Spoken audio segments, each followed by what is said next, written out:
Alright, so we finally got the 339 spoilers, and I'm standing. So in case you're unaware, at the end of the year, Jump kind of goes on like a 2-week break. But we wind up getting spoilers much earlier because the stores are supplied with the issues ahead of time. Meaning that the chapter that we're going to be taking a look at today will not be officially released until January 3rd. We have a cover page that shows Mei smiling. The development studio is a lot bigger now because that's where they oversee the UA barrier. Deku shows the mid-gauntlets all blown up and asks if there's any way Hatsume can fix it. Hey Hatsume, can you like make these mid gauntlets like not mid anymore? Because it's an item that came from abroad and there is no other units in stock, she asks if he is in a hurry and he says yes with a serious expression. She replies that it's impossible. So this new serious expression Izuku we saw at the end of the previous chapter when he went to the development studio and there was like an explosion and it wound up with Hatsume's chest on Izuku's face. But despite being in such a precarious situation, Izuku stayed focused with a serious expression. Honestly,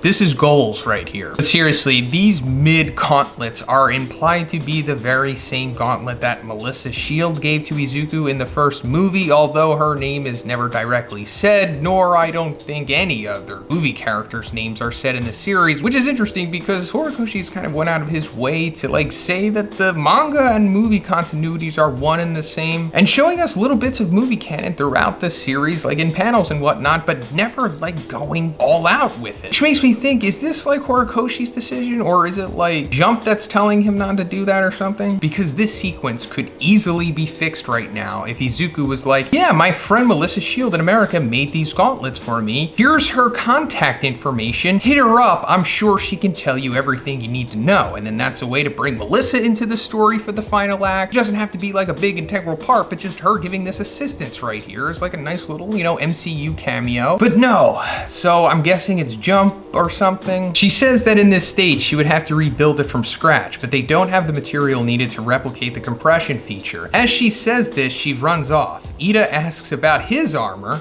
and she replies that it's also impossible if she doesn't have the original manufacturing records while running even faster. Like, hey Ida, did you hear what I just said? Yeah, same thing goes for your stuff too. Soon after, she sits down to work on something and Deku asks what it is. And we see a hologram of the evacuation blocks from UA barrier flying out. Power Loader explains that Hatsume was crucial in the creation of the barrier and is still thinking of new functions to increase its security. Interesting. This could be the way that the students have the upper hand over All for One's ultimate plan here. Now, I haven't read all of these spoilers yet, so what I'm about to say could be proven wrong, but this might be Hatsume's like own addition to the barrier. Like maybe Nezu doesn't even know about it, which means that in theory, allegedly, All for One wouldn't know about it too. And at this point, in my opinion, All for One is kind of under the assumption that he is in complete control of this new security system around UA. She gives a little speech about how inventions are the heroic activity of the support course and hands Midoriya a pair of gloves, which immediately punch him in the face. She says she didn't replicate it exactly, but applied her own technology to make a similar item. We see an Air Force glove attached to Mid-Gauntlet's arm portion. She also hands Ida a glove, which also punches him in the face.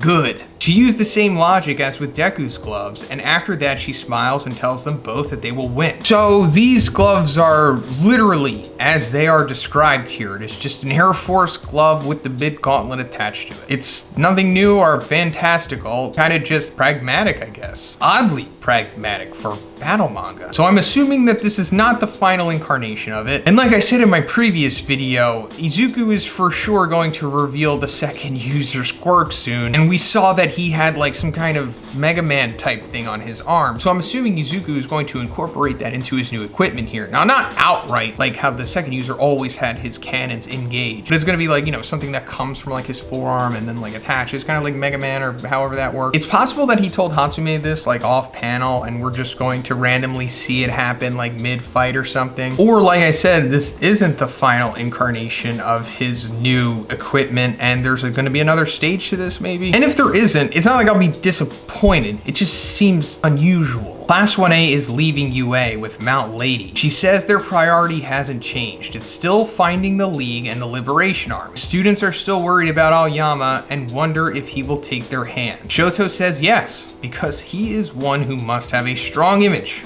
of what he wants to become. The same phrase he said to Ida in the fight against Stain. The scene cuts to Kansai and we see Fat Gum, Tamaki, and Nejiri with short hair. Yeah, random haircut from Nejiri here, and I think it is an improvement. I don't like her anymore, but at least she is more aesthetically appealing now, I guess. But anyway, they're saving civilians from a villain. That says that the next battle will be a total and unprecedented war, and we see that this region is also full of barriers. Last page shows All Might entering a building along with Hawks, saying that he has gathered what is needed for the next plan. Wow, this is another strong bridge chapter here. You know, we're setting up the final arc, of course. I'm just hoping that we go into like at least, 5 or 6 chapters of establishing everything and closing up any storylines that aren't going to be closed in the final arc. Also getting that much needed training out of the way. Now, I'm not on board with like full-blown training arcs. I mean, I'm sure most of us don't want that, but I definitely like when there's at least 1, 2, 3 chapters dedicated to characters progressing and us seeing them overcome things or figure out things that they haven't or have been working on the whole series. I personally think that's interesting. Like, I don't really care about Shoji that much, but I would love to see at least like 1 or 2 pages of him like having his character arc, or at least setting it up to come fully to fruition in like the last arc. Same thing goes for Ojiro. Like, well, what's going on with him? But as for what's needed for the next plan with All Might and Hawks, it could be,